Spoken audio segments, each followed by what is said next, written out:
Bueno, aquí está el secretario general mismo. No se puede tener más alto nivel que él.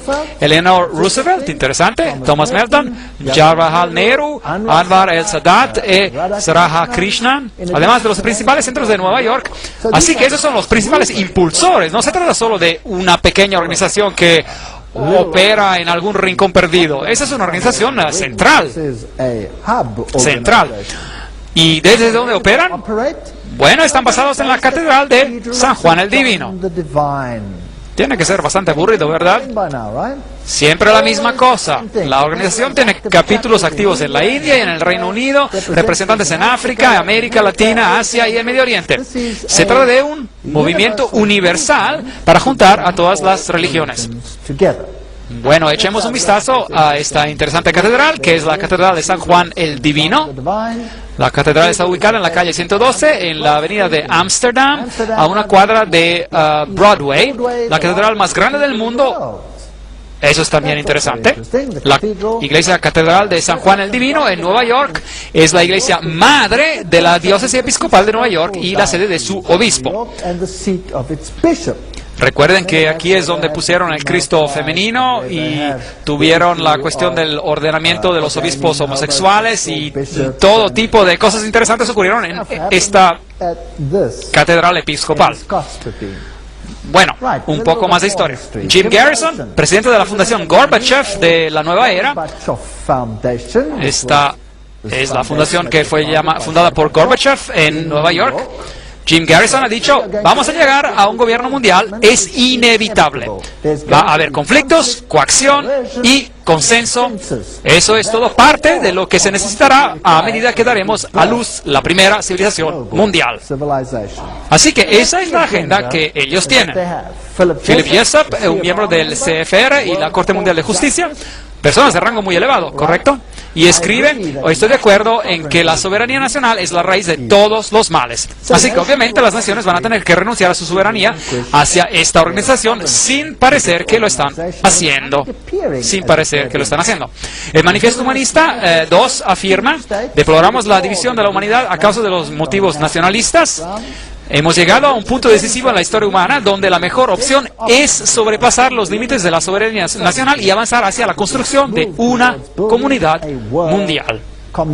Eso es el Manifiesto Humanista primero y segundo. Esos son los documentos oficiales. Ahora, aquí hay un hombre muy interesante. Este es Robert Mueller. Él es el ex subsecretario general de las Naciones Unidas. Él es hoy el motor en el ámbito espiritual dentro de las Naciones Unidas. Él es también llamado el profeta de la esperanza de las Naciones Unidas. Él escribió, debemos movernos lo más rápidamente posible hacia un gobierno mundial, hacia una religión mundial y un líder en el mundo. Esto es muy, muy interesante. Así que estos son los principales proponentes. Ahora, la filosofía, siempre estoy interesado en lo que la filosofía es y quién está detrás de ella. Y otra vez, de nuevo, encontramos los mismos nombres una y otra vez. En la conspiración de Acuario de Marilyn Ferguson, una encuesta de adherentes a la nueva era, la encuesta mostró que la principal influencia en su despertar espiritual fue Pierre Teilhard de Chardin. ¿Se acuerdan de quién era? Un sacerdote jesuita. Ustedes ven, tenemos al catolicismo, los jesuitas, los principales proponentes de las Naciones Unidas. Ahora, ¿qué tuvo Robert Mueller, el ex subsecretario general de las Naciones Unidas, que decir? Él escribió, Teilhard de Chardin ha siempre considerado a las Naciones Unidas como la progresiva encarnación institucional de su filosofía. Ahora aquí hay un subsecretario general que dice que las Naciones Unidas encarnan la filosofía de Teilhard de Chardin. Ahora, ¿qué dijo Teilhard? He mencionado algo de su filosofía, pronto nos ocuparemos de él con un poco más de detalle. Teilhard escribió, a pesar de que la forma aún no es discernible, la humanidad despertará mañana hacia un mundo pan-organizado, alusivo al término panteísta, un mundo pan-organizado. Bueno, ok, ¿qué más tiene que decir? Teilhard de Chardin influenció a su compañero, padre de Breverie, que inspiró a sus colegas, quienes iniciaron en las Naciones Unidas un rico proceso de pensamiento global y a largo plazo un proceso que ha afectado a muchas naciones en todo el mundo. Y Robert Mueller mismo dice, yo he sido profundamente influenciado por Teilhard. Así el subsecretario general de las Naciones Unidas, que hoy ha sido encargado de los aspectos espirituales de las Naciones Unidas, además de su programa de educación, dice que él es influenciado por Teilhard de Chardin. Y la cita de Robert Mueller viene del libro Más que todo me enseñaron la felicidad. A él dice, todo teilhardiano reconocerá en esto la trascendencia espiritual que él anunció tan enfáticamente como el siguiente paso en nuestra evolución. Por lo tanto, va a haber una trascendencia espiritual. De lo que parece ser algo político, nos volvemos a algo espiritual. Bien, ya hemos visto en una conferencia anterior que él era un sacerdote jesuita francés, un eugenista, un marxista, un panteísta, evolucionista. Podría haber sido incluso partícipe de la falsificación de Piltdown, fue un humanista y un proponente de un único gobierno mundial. Y es el padre de la nueva era. Así que es un hombre muy destacado. Él parece haber estado muy ocupado. Él soñaba de la humanidad que se fusionara en Dios y que cada uno se diera cuenta de su propia divinidad en el punto omega. Esta creencia ha inspirado a muchos de los actuales líderes de la nueva era. De hecho, Chardin es uno de los autores más frecuentemente citados por los principales ocultistas de la nueva era. Eso lo vimos cuando hablamos sobre el movimiento de la nueva era. Esto es solo para recordarles, así que nos podemos fundir en Dios. Esto es como se ve él. Esto viene directamente de las páginas web jesuitas mismas. Y allí se habla sobre su síntesis evolutiva, el mundo de la mente y el espíritu, el mundo físico con el mundo de la mente y el espíritu, la unión de estos.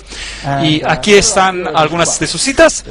Solo para entrar en un poco más de detalles, este es el espíritu de la filosofía de las Naciones Unidas. Interesante. Es una ley del universo que en todas las cosas existe una existencia previa. Antes de cualquier forma hay una forma previa, pero menos evolucionada. Cada uno de nosotros está evolucionando hacia la divinidad. Así que todos nos estamos convirtiendo en Dios. Maravillosa filosofía. Lo que me propongo hacer es reducir esta brecha entre el panteísmo y el cristianismo para llevar a cabo lo que se podría llamar el alma cristiana del panteísmo, o el aspecto panteístico de la cristiandad. Eso es fascinante. Así que Dios está en todo. Dios no es una entidad separada. Nosotros mismos somos Dios o parte de Dios. Si usted es un panteísta, eso es lo que usted cree. Yo puedo ser salvo solo convirtiéndome en uno con el universo. Eso es panteísmo. Esa es también la filosofía del budismo. Yo creo que el Mesías que esperamos, a quien todos esperan, sin duda alguna, esperan, es el Cristo universal, es decir, el Cristo de la evolución. Bueno, esta es la filosofía de Teilhard de Chardin. ¿No es esto interesante? Así que, lamentablemente, no puedo estar de acuerdo con una sola pizca de esta filosofía. No es bíblica, de hecho es blasfema. Una convergencia general de las religiones hacia un Cristo universal que satisfaga a todas. Eso es lo que dice Teilhard de Chardin. El cristianismo y la evolución, esta es su cita. Por lo tanto, una convergencia de la religión que satisfaga a todas. Y dio a las Naciones Unidas como la encarnación de esta filosofía. Me parece a mí que esta es la única conversión posible del mundo y la única forma en que una religión del futuro puede ser concebida. Eso significa que todos deben unirse. Ahora, ¿cómo se consigue que todas las religiones se unan? ¿Y enterrar las hachas de guerra y sus diferencias? Usted crea un dolor de separación, el caos, que supere el dolor de la unidad. ¿Es comprensible eso? Así es como usted lo hace. Esa es la filosofía hegeliana, esa es la filosofía framasona. Así que hoy en día estamos en la fase del dolor y la siguiente etapa será la unidad o dolor inexplicable, increíble. Esa es la elección. Y la humanidad fácilmente elegirá cuál de las dos opciones. La del dolor menor, obviamente, para sobrevivir. Ahora vamos a echar un vistazo a todos los secretarios generales y si ellos realmente encarnan esta filosofía o no. Este es Dag Hjalmar Agne Karl Hammarskjöld.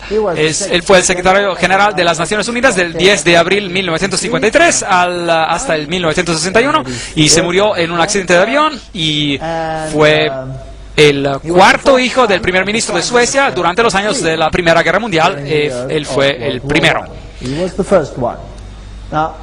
Ahora, ¿qué cumplió en las Naciones Unidas? Bueno, una de las primeras cosas que hizo fue producir o crear una sala de oración. Y ahí está, en el lado izquierdo, una piedra en el centro de la sala. La podemos ver como un altar vacío. No porque no hay Dios, no porque se trata de un altar a un Dios desconocido, sino porque es dedicado al Dios que el hombre adora bajo muchos nombres y en muchas formas. Muy interesante. De manera que ahí está, sala de oración con solo este altar de piedra que se construye para tener la forma de un rectángulo, si usted quiere, que tiene algunos significados interesantes, y todo el edificio, toda la sala, tiene la forma de un trapecio. Ahora, ¿qué significa esto?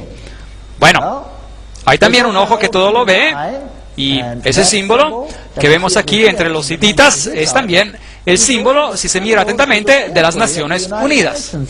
Tiene la corona del laurel y tiene la cara que se ha sustituido con la tierra. Quizás la mejor manera de comprender lo que el ojo que todo lo ve representa es de examinar la arquitectura de la sala de meditación del edificio de las Naciones Unidas en la ciudad de Nueva York. La sala de la meditación está construida con una forma de pirámide, un trapezoide sin la piedra angular. Dentro, la sala está tenuemente iluminada, pero procedente del techo hay un rayo de luz pequeño, pero concentrado, que se irradia hacia abajo al sombrío altar de piedra. En la pared al frente hay un mural impresionante y moderno que está decorado de forma dinámica de simbolismo oculto, que tiene 27 triángulos en diversas configuraciones, una mezcla de blanco y negro y color de fondo, y una línea vertical como de serpiente. En el centro hay el ojo que todo lo ve, que acapara la atención de los millones de visitantes anuales de la ONU con su cruda e invitante imagen de sospecha y omnipresencia. Esta es la cita de Texe Marrs. Y más citas. La sala de meditación está posicionada hacia el noreste. Para entrar en la habitación hay que proceder de la oscuridad a la luz. De hecho, el orden intermedio de la hermandad satánica se llama la Orden del Trapecio. Muy interesante. Y Anton LaVey, quien es el fundador de la Iglesia de Satanás, se refiere a un principio ocultista conocido como la ley de la trapezoidal. Así que parece que hay una habitación muy ocultista aquí que se dedica a un Dios que puede ser servido bajo cualquier nombre. Cualquier nombre. El que yo conozco tiene un nombre. Un nombre. Uno podría contar varias historias conmovedoras, nos escribe Robert Mueller, el padre espiritual siquiera de las Naciones Unidas, y él es el ex subsecretario general. Se podrían contar varias historias conmovedoras de la que la transformación espiritual de las Naciones Unidas han causado, hasta el punto que ese pequeño cuartito de la tierra se está convirtiendo en terreno sagrado. Por ejemplo, el economista racional y intelectual Dag Hammarskjöld encontró a Dios en las Naciones Unidas y la inspiración para su trabajo como sirviente mundial de los místicos de la Edad Media. De modo que no lo encontró en la Biblia, ¿y lo encontró dónde? De los místicos. Hacia el final, su legado desborda de la espiritualidad y el misticismo. Aquí las tiene, las palabras de las propias Naciones Unidas, o de sus representantes, que nos dicen cómo se produjo esta inspiración. Ahora, volvamos un poco más atrás en el tiempo, a Foster y Alice Bailey. Estos fueron Alice A. Bailey, la que recibió mensajes dictados de un espíritu llamado Dwal Kul, y que se conoce como la profetisa de la nueva era.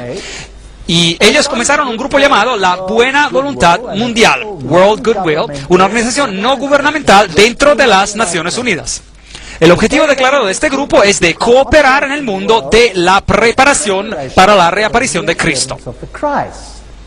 Así que las Naciones Unidas, en otras palabras, es una organización que se prepara para juntar a todos los gobiernos, sí, pero eso es solo a nivel político. El programa detrás de esto es de juntar a todas las religiones y prepararlas para la venida de Cristo. ¿Qué Cristo? No a Jesucristo, pero el Cristo.